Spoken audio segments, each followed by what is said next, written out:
Hello, my fellow collectors. Today we have the Baja Breaker. This is the 1989 version, or more likely it was probably considered the 1990, as it's on the blue card in the number 10 collector number package. Now, of course, this is probably a little bit more of a valuable carded vehicle. Some of the cars that I've done previous to now have been, well, not super valuable, but it was a good example of how we could take a card and a car that wasn't super valuable and see if we can make it display worthy.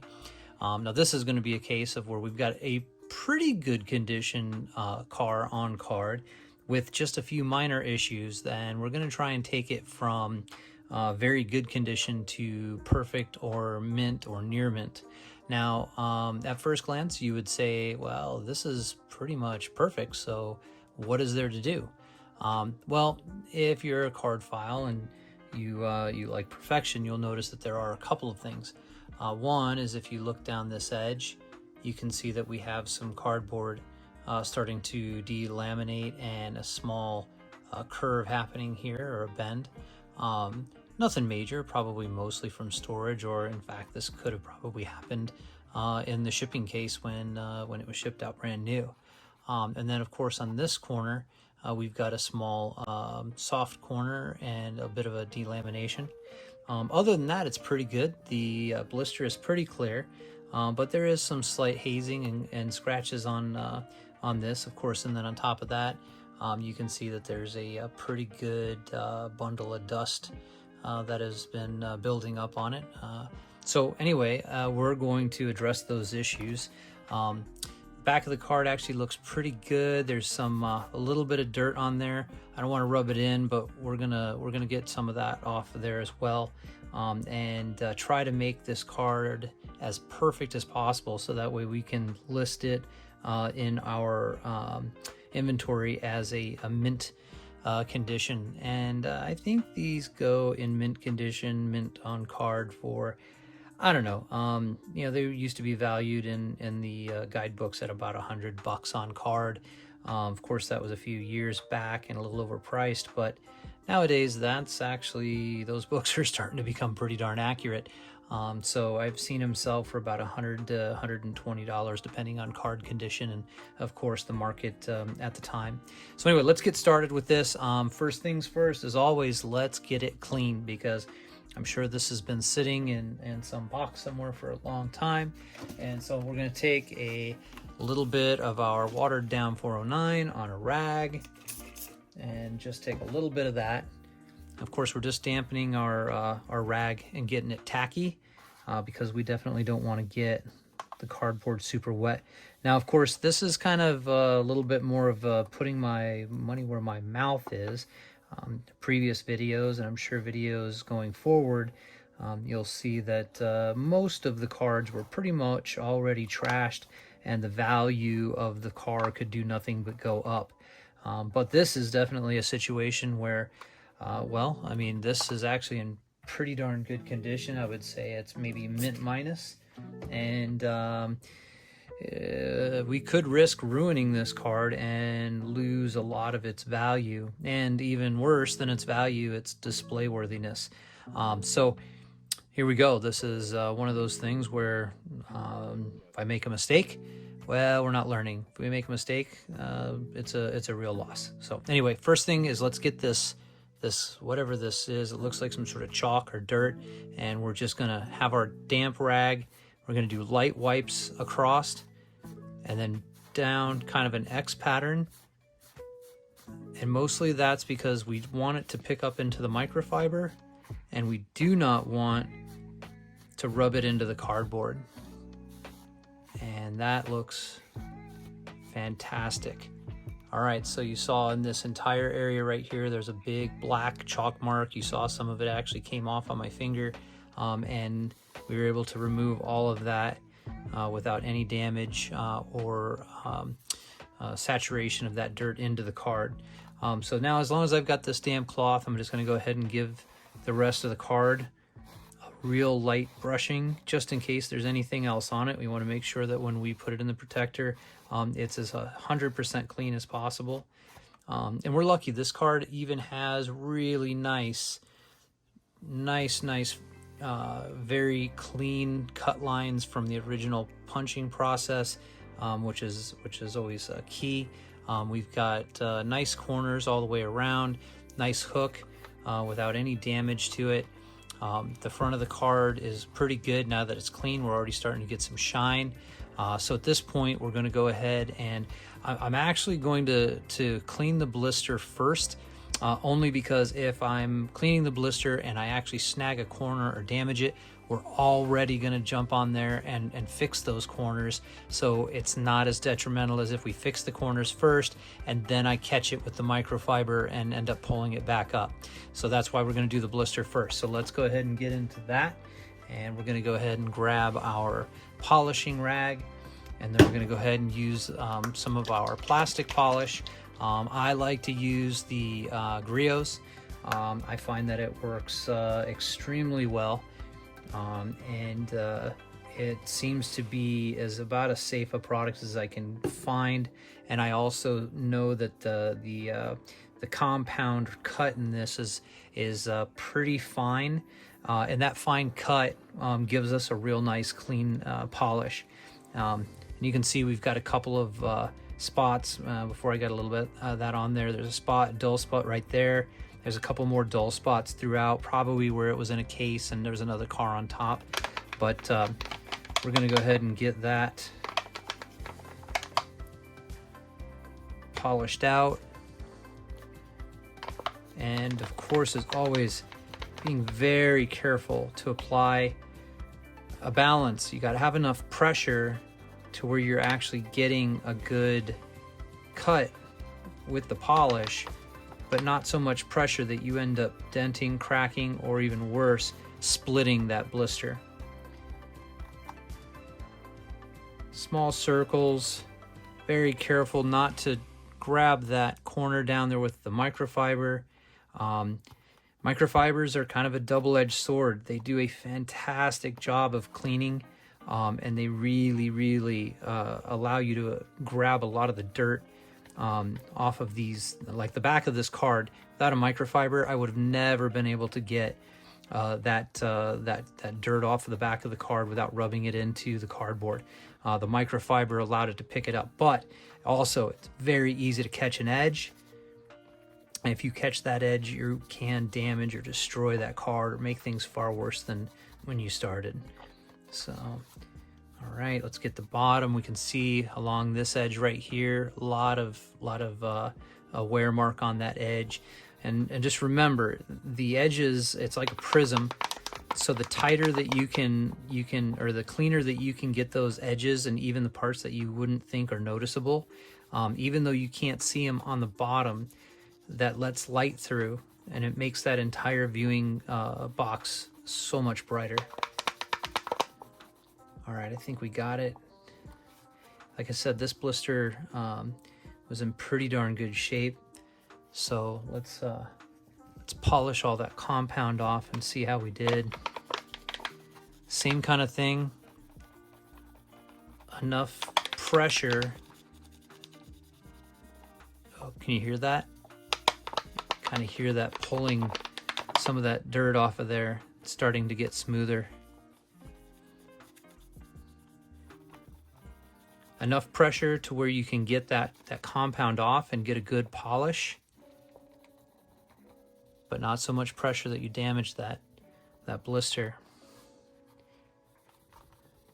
That front corner is such an important one for making the car look nice and clear through that plastic. Those corners. And this is even harder because now you've got this huge microfiber, which is clean, and that's what you need because you need a lot of different rotation on it, but man, can it catch a corner easy.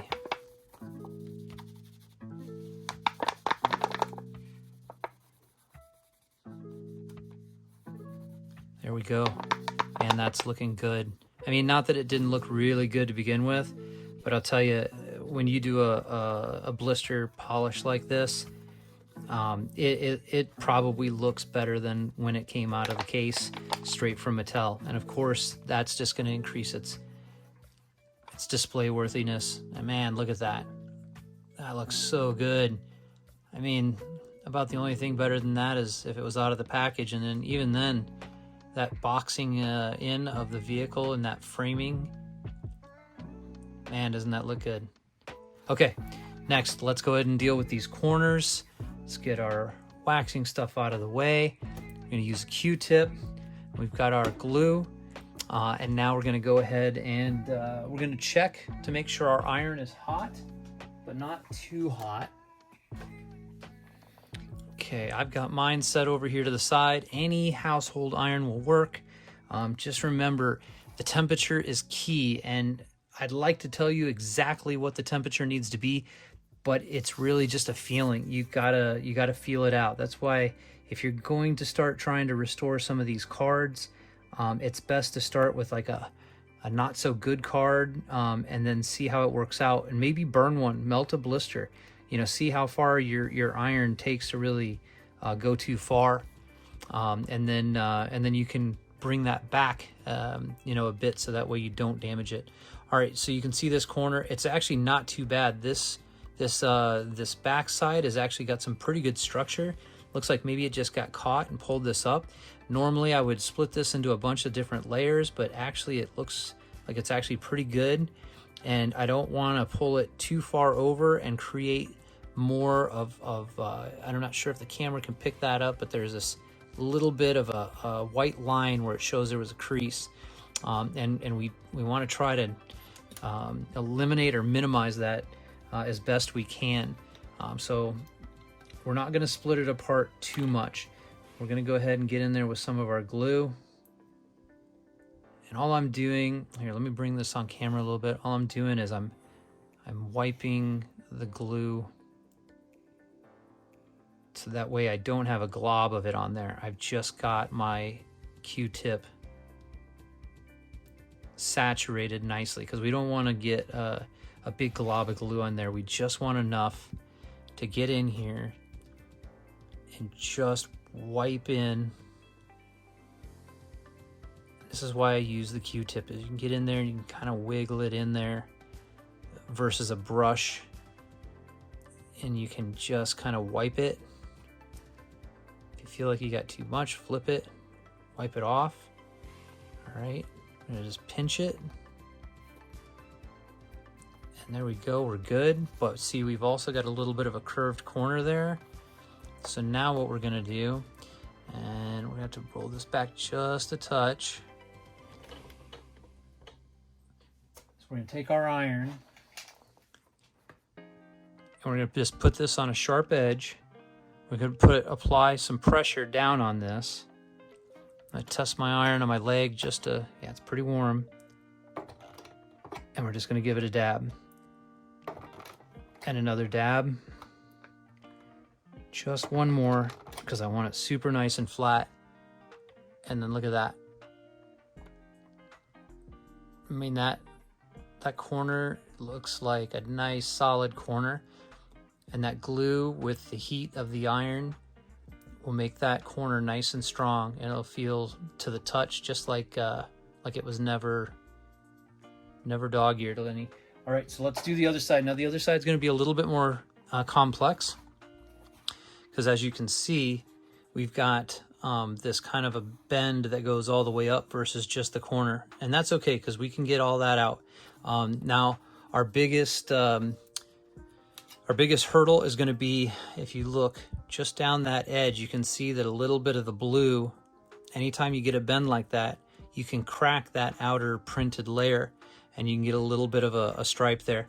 Now there's not going to be anything we can do about that, but we can get this edge nice and flat again, and you can kind of see how bad it is. And this is going to be one of those situations where we have to peel it apart. We don't have a choice. And I know you hear that, and some of you are probably cringing because we got $100+ card here and I'm literally peeling it apart. But this is what we got to do.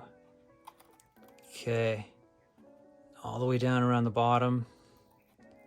Okay, then we're going to take our Q-tip. We're going to dab it in a little bit more glue. Same process as you just saw is happening right off the side of the camera. I'll try and get in here, and we're going to roll this down in it like that, so that way we don't get any on the exterior sides of these cards. And what I like about these Q-tips is that edge. See how that little bit of cotton? That's got glue on it, and it kind of gets way down deep in there, almost like flossing.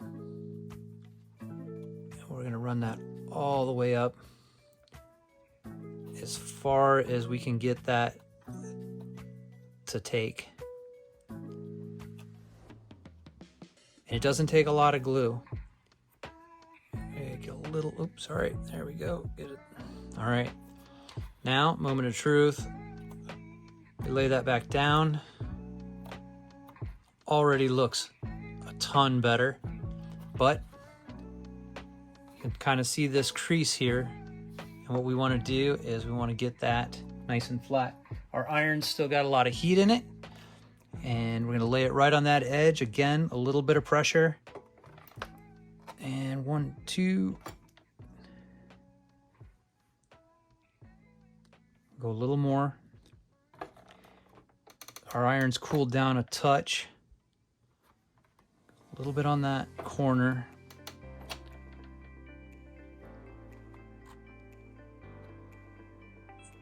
Man, that looks really good. Man, the blue is really messing with the the color of the camera. But that looks fantastic. We got a little bit of that white line in there. Not a lot we can do about that. And we got a little bit of an edge here, and I think I still got some heat left in the camera. And this is what we're going to do. Of course, you know, this is going out on a limb. We're going to take a little bit of our spray wax, and we're going to wet that entire edge. We're going to go back in.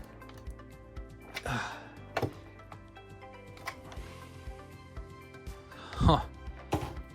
Look at that. I mean, we've got just a little bit right here, but previous to that, we had that edge all the way up in there. We just got a little bit left right there. I think we're gonna go for broke.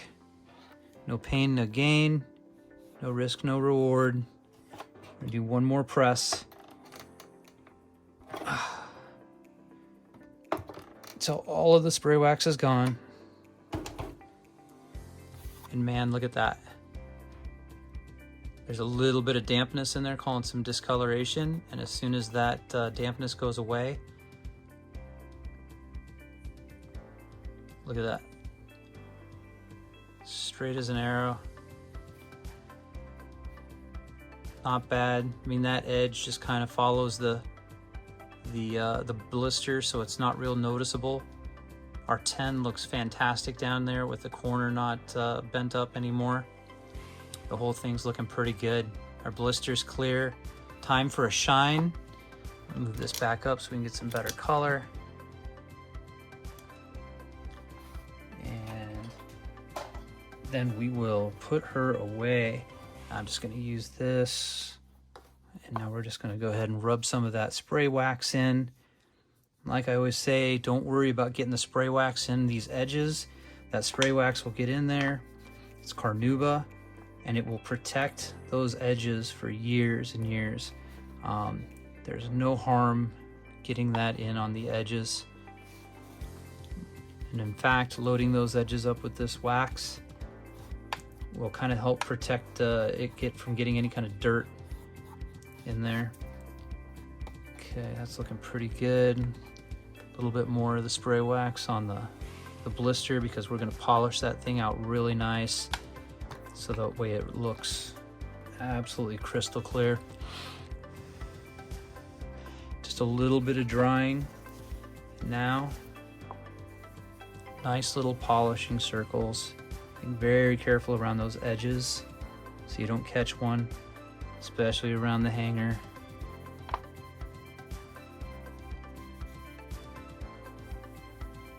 And this is going to give this This card art, such a nice shine. It's going to gleam. Some of you might say, well, on some of the previous cars we've done, it's like, why bother? I've seen some comments are like, you just put 10 or 20 minutes into, you know, cleaning up a $5 car or something. But the way I look at it is, number one, I enjoy doing it. Number two, I'm protecting it for years and years to come. So who knows what its value might go up to. But most importantly is I'm taking a car and a package and I'm making it display worthy to a level that I'm happy with. And that's really what the end result is are you happy with what you've got?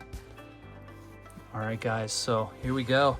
This is kind of the end, and look at that card, nice shine on it. That edge straight as possible can be. Look how clear that blister is on the bottom. You can see the speed points in there as clear as day. That corner is perfect. The front of the blister is now just as clear as can be. Look at that top. Look at that shine. We got so much reflection, it's bouncing off the back of the card art. And that's display worthy to me. To me, this is worth every minute that we put into it. So, okay, we are going to go ahead and get this into a protector. And there we go. We are done. She is protected, ready for display, and good for years and years of dust and dirt if you happen to not have it in there. Not to mention fingerprints. At this point, with the wax on the card, if you let a friend take it out and open it or inspect it, the oils that are in their fingers aren't going to harm the card or the paper or even smudge up the blister the way it normally would. So that's it, guys. We're all done. Again, this is the 1989 or 1990, depending on when it actually hit store shelves, release of the Baja Breaker Blue Card number 10. Happy collecting and happy curation.